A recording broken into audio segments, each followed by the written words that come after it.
Hey guys, Ash here from Z4E Tech. Now I know it is late, but I keep getting a lot of requests for this phone, so I finally caved and ended up buying one for myself. So in today's video, let's take a look at why the POCO X5 Pro seems to be so darn popular. We have a typical POCO box here in black and yellow. Let's go ahead and open it up. Once we do, we are greeted by this familiar POCO yellow insert. It houses a SIM ejector tool and a whole lot of booklets, probably the thickest bunch I've seen in a while. We then have a soft TPU case, regular stuff that POCO always includes. And finally, here's the main event, the POCO X5 Pro itself. Well, the yellow variant definitely looks a lot better in my opinion. I wasn't able to get it and I had to settle for black. There's also a blue SKU that POCO offers, which looks nice too. Unlike with the yellow where the sides are black, on the blue the sides are color matched. And I feel that gives it its own unique vibe. Now, no matter which SKU you choose, unlike with the POCO X4 Pro, the back here is plastic, which is obviously a con. I don't really know why. One of the perks, or rather cons of covering a product this late is you get to see what everybody said about it and stuff. And it was kind of weird that no one's really talking about how they've swapped it to plastic now. Any which ways, for what it's worth, this back, it's got a matte finish to it, so it doesn't pick up fingerprints as much, and the phone, especially that yellow, it looks great.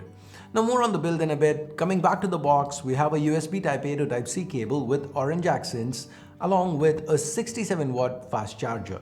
Now POCO claims you can fully charge the 5000 mAh battery on the inside from 0 to 100 in about 45 minutes, which is definitely good. Now yeah, there are phones with faster chargers, but guys, we can't really complain about 67 watts. It still is plenty fast and it's included in the box. I also found it very impressive that despite retaining the same 5000 mAh battery and the same display size as its predecessor, POCO's managed to cut the overall footprint down. The X5 Pro is just 7.9mm thick. It's even ever so slightly shorter and narrower than the X4 Pro since the bezels have been cut down a lot. Now I've saved the biggest difference for the last, and that is the weight. Once again, same size display, same capacity battery, but an almost 25 gram loss in weight. While the X4 Pro was about 205 grams, the POCO X5 Pro weighs in at a shade over 180. So it really feels very light in hand. Personally, I'd have still preferred a glass pack, but hey, at least this reduction in weight makes it feel like the switch to plastic, it wasn't just a cost-cutting measure. Now talking about cuts, microSD is gone. We only get support for 2 SIM cards. Also worth noting is the fact that the N77 5G band isn't supported. That feels like a weird omission. The X5 Pro though retains its predecessor's IP53 splash resistance rating. The IR blaster and headphone jack are also present and accounted for. We still get dual stereo speakers which sound pretty good.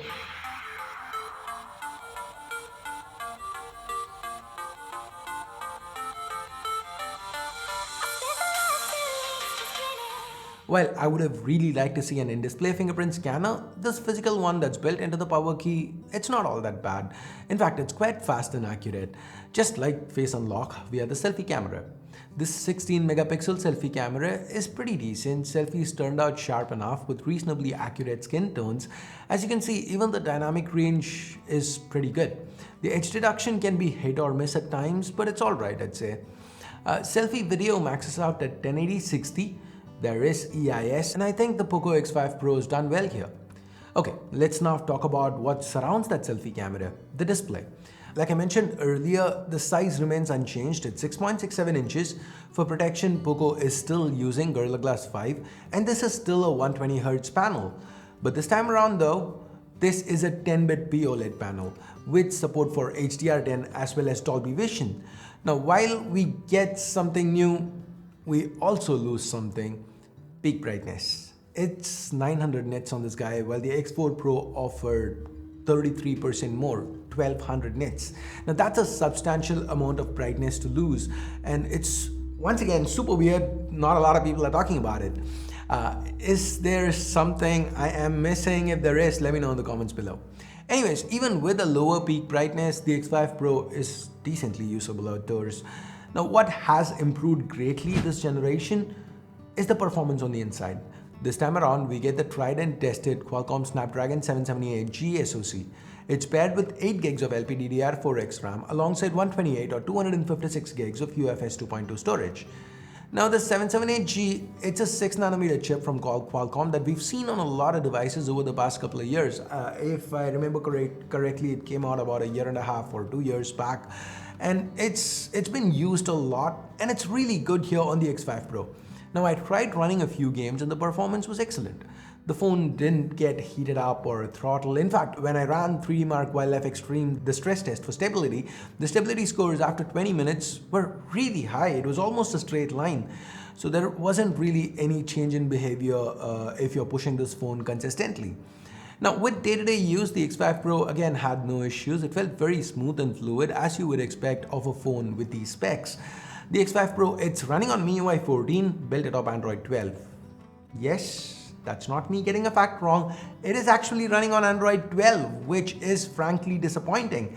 POCO does promise 2 years of Android version updates and 3 years of security patches, which is fine for a mid-ranger in theory.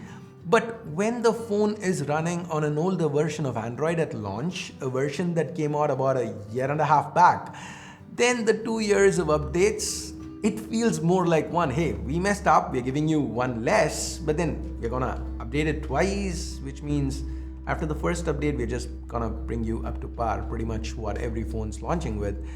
And that just doesn't feel right to me. What do you think?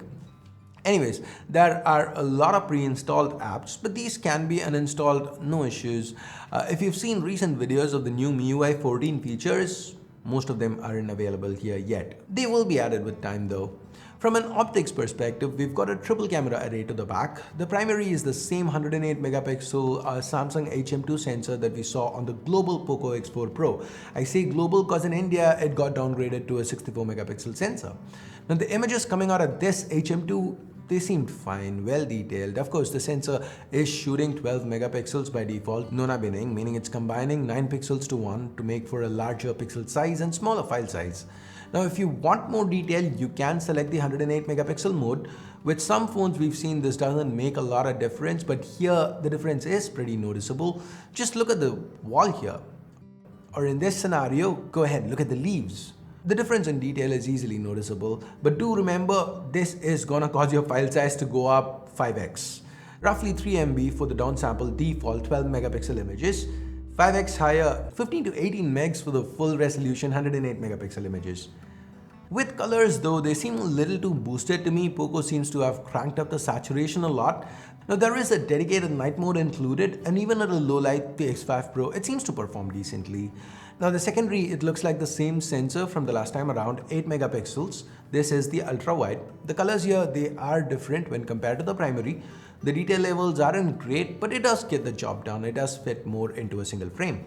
The third camera is a token 2 megapixel macro, basically put there so that they can claim they have a triple camera array like pretty much most brands these days. Now with video, you can shoot it up to 4K 30 FPS and the footage was average at best. There's a lot of over sharpening going on and the occasional frame drops make the footage look a little too jittery for my liking. That said, overall, the POCO X5 Pro, it feels like a nice phone. It feels great in hand given the weight and the shape of bezels. It has a nice high refresh OLED panel, a high capacity battery with a fast charger in the box. There's enough power underneath for day-to-day use and even some gaming from time to time. The optics are okay-ish and the price tag is not too outrageous.